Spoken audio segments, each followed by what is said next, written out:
Bismillahirrahmanirrahim. Assalamualaikum warahmatullahi wabarakatuh. Selamat pagi para pelajar sosiologi dimanapun kalian berada. Pada pagi hari ini saya ingin meneruskan tentang teori Parson, khususnya tentang teori aksi dari Talcott Parson, atau sering kita kenal dengan social action, tindakan sosial. Jadi saudara-saudara, pada sesi pagi ini adalah sesi terakhir sebelum kita masuki ujian akhir semester yang insya Allah kita akan laksanakan dalam beberapa hari ke depan Jadi tolong kalian simak video-video singkat ini, minimal kalian paham apa yang kalian pelajari. Syukur-syukur kalian bisa aplikasikan ketika membuat tugas atau ketika membuat skripsi Dan bagi pelajar lain yang kebetulan juga saya mengajar di S2 maupun S3, kalau memang terkait dengan teori Parson, sekalian bisa menyimak video ini Mudah-mudahan ada manfaatnya, walaupun dengan durasi yang 10 atau 15 menit. Jadi teori aksi Parson ini, kita tahu bahwa Parson adalah kuliah di Jerman Walaupun dia seorang sosiolog Amerika dari Harvard University, tapi beliau kuliah di Jerman dan sempat bertemu dengan Max Weber maupun saudaranya Alfred Weber. Jadi pengaruh Weberian dalam teori aksi Parson ini sangat terlihat Jadi kalau di slide sebelumnya saya menceritakan bahwa Parson ini menurut Ritzer maupun Margaret Poloma dalam buku Sosiologi Kontemporer maupun Sosiologi Berparadigma Ganda, bahwa dijelaskan bahwa Parson ini termasuk kategori atau tergolong ke dalam aliran struktural fungsional yang secara metode masuk ke dalam rumpun kuantitatif atau masuk ke dalam rumpun paradigma fakta sosial. Tetapi dalam teori aksi, Parson melihat bahwa seseorang individu dalam bertindak itu sangat subjektif.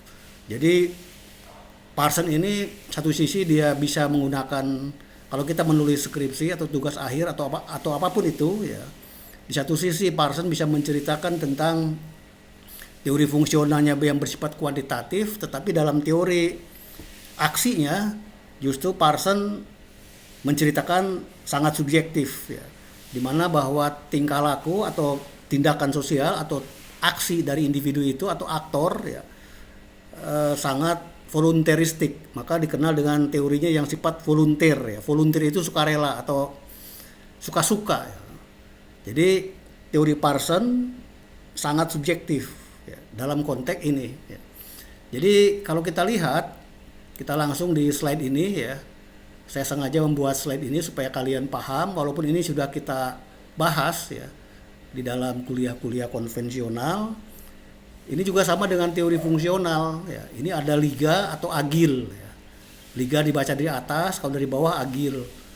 Jadi adaptasi itu biasanya dalam konteks sistem ekonomi Sistem ekonomi itu pekerjaan, pendapatan, situasi lingkungan kita termasuk kalau di dalam teori sibernetik yang kemarin saya ceritakan kalau saya contohkan itu, ini kaki kita adaptasi ini kaki kita Kita bekerja, kita berjalan, kita ke kampus, kita kuliah menggunakan kaki Di atas kaki, di atas lutut dan di bawah perut itu adalah sistem kepribadian yang bersifat tujuan di sini agil di sini goal, tujuan kita apa?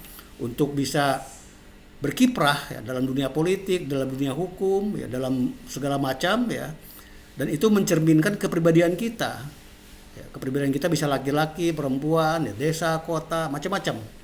Barulah kita berada di dalam sebuah lingkup masyarakat, yaitu sistem sosial yang mengintegrasikan semua komponen di dalam kehidupan kita.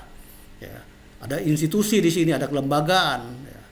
Ini semua dibingkai dengan yang namanya laten, pattern, maintenance pemeliharaan pola yang tersembunyi yang sifatnya kebudayaan atau misalnya norma, nilai, agama kaidah dan lain-lain. Ini semua saudara-saudara Parson ya menyebutnya ya dalam sebuah lingkup yang namanya agil, tetapi di sini saudara lihat ya, bahwa yang namanya struktur ya atau fakta sosial ini tidak terlepas ada yang melingkupi kita.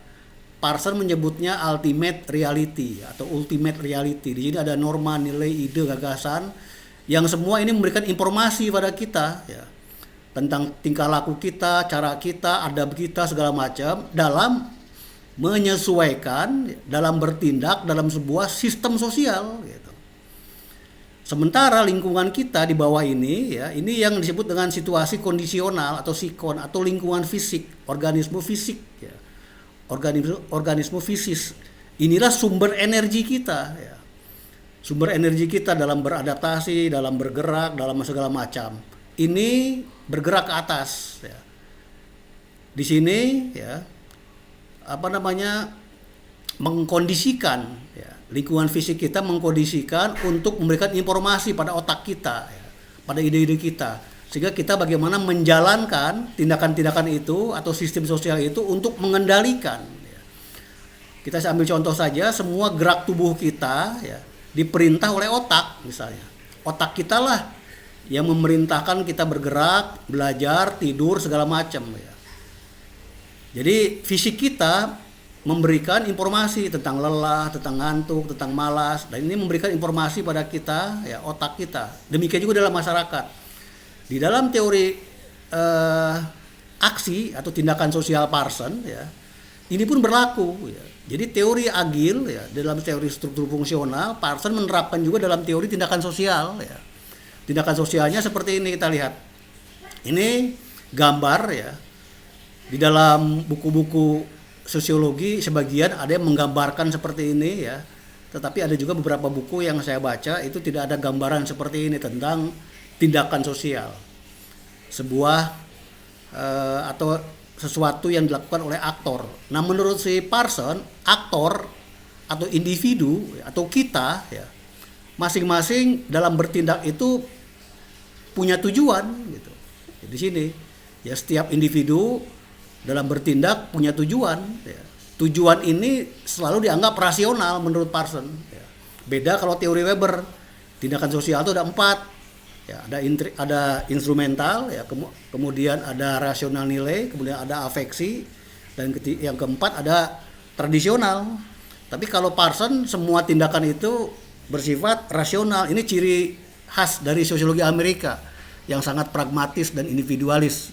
Jadi kita lihat ya, aktor bertindak punya tujuan. Misal ya, para mahasiswa, aktornya sebagai mahasiswa nih, tujuannya apa? Lulus kuliah. Nah, untuk seorang mahasiswa ya, dalam mencapai tujuan kuliah, katakanlah lulus ujian ya, lulus ujian UAS misalnya. Dalam melakukan pilihan tindakan, ini min ini sarana ya, atau cara ya. Min ini diartikan cara atau sarana ya. Jadi masing-masing aktor, masing-masing mahasiswa untuk mencapai tujuan lulus kuliah, inilah yang cara-cara ini ya, cara 1, cara 2, cara 3, cara 4 dan seterusnya. Ini yang dikatakan bebas dalam memilih, volunteer ya. Volunteeristik itu disinilah bebasnya kalian memilih gitu. Misal ada si A pengen lulus ujian, cara pertama dia nyontek. Ada yang pengen lulus dengan cara nyontek. Ada si B supaya lulus, caranya apa? Belajar supaya lulus. Ada yang si C supaya lulus juga, caranya apa? Ya mendekati dosen gitu. Ada yang keempat misalnya supaya lulus, ya mungkin membantu pekerjaan-pekerjaan dosen atau ramah atau PDKT dan lain-lain. Ini cara-cara ini masing-masing aktor ya, masing-masing mahasiswa menempuh cara-cara ini tujuannya untuk lulus ya. Jadi cara-cara ini bebas kalian memilihnya mau yang mana, tapi pilihan-pilihan ini dalam menentukan cara itu sangat dipengaruhi oleh norma, nilai, keyakinan ya yang kalian pilih ya. Dan kemudian sikon ya, sikon ini yang organisme fisik tadi ya, sikon-sikon tertentu yang bisa menentukan pilihan-pilihan ini. Jadi manusia walaupun dia bebas memilih, mencapai tujuan ya tidak sebebas-bebasnya, ada yang membatasi, yaitu norma, nilai, dan keyakinan serta sikon. Misal ada mahasiswa pengen lulus ujian, dia sudah menyiapkan nyontek. Kenapa dia menyiapkan nyontek? Ya mungkin bagi dia nyontek gak jadi masalah, yang penting lulus ya. Tapi ternyata datang terlambat. Karena datang terlambat disuruh dosen duduk di depan, sehingga sikon ini tidak memungkinkan dia nyontek gitu. Atau sebaliknya gitu. Ada orang yang ingin belajar rajin gitu. Pengen rajin belajar segala macam supaya lulus. Karena menurut keyakinan beliau atau keyakinan dia ya, menyontek itu dosa ya, tidak jujur ya. Tapi setelah lihat situasi kondisi semua teman-temannya nyontek, akhirnya dia nyontek juga gitu. Jadi pilihan-pilihan ini ya oleh seseorang, oleh aktor itu sangat ditentukan oleh norma, nilai ya, maupun keyakinan serta sikon ya. Ada orang pengen kaya, semua rasional kan pengen kaya itu ya. Tapi ada yang caranya dengan kerja keras ya. Ada yang menabung ya. Ada yang korupsi ya. Ada yang juga pesugihan gitu. Cara-cara yang ditempuh setiap aktor pasti dia rasional menurut Parson ya. Cuman milih-milih cara ini ditentukan oleh ini dia norma, kemudian oleh nilai-nilai keyakinan, agama dan lain-lain, sikon dia gitu. Jadi kadang-kadang kita pingin misalnya ingin kaya ya. Tapi ingin kayanya dengan misalnya korupsi gitu. Tapi kenapa orang korupsi? Mungkin karena sikon gitu.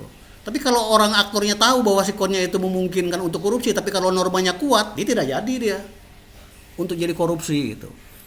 Atau sebaliknya gitu, normanya kuat dia tidak mau korupsi, tapi karena sikon semua sehingga akhirnya dia terjebak juga. Nah inilah pilihan-pilihan ini yang dikatakan Parson yang sifatnya volunteer ya. Jadi ini semua dibingkai ya, dengan agil tadi ya. Jadi kalian kalau menceritakan tentang teori aksi dari teori Parson untuk konteks ini ya, kalian bisa pendekatannya kualitatif ya.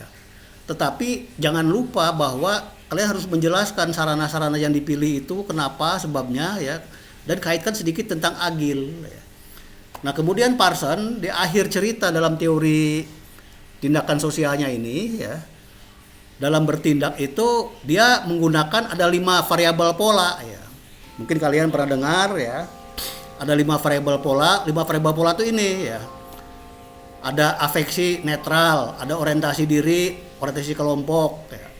Ada universalisme, ada khusus, ada skripsi, ada prestasi, ada spesifik, ada diffuse ya, membaur. Misalnya dalam bertindak itu, dalam bergaul masing-masing kita ini dalam situasi tertentu kadang-kadang dihadapkan pada sikon-sikon yang kadang-kadang harus memilih.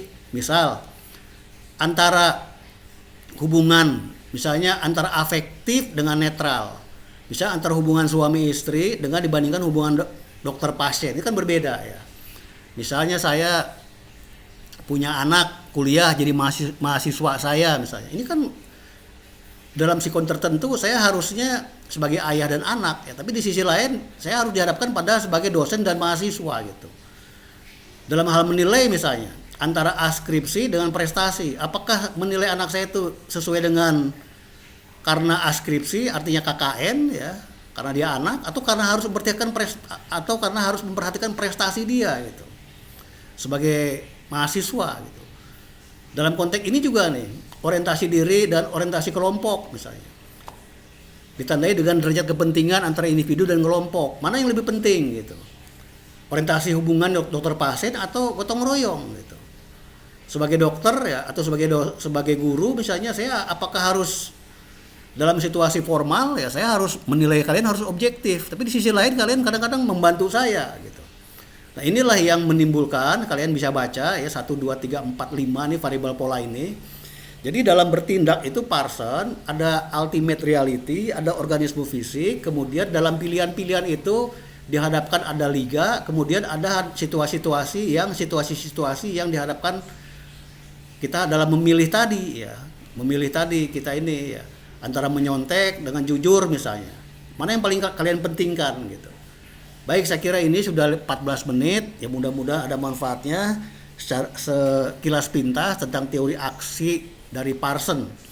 Kalau ada hal-hal yang kurang jelas, kalian bisa tanyakan di kolom komentar.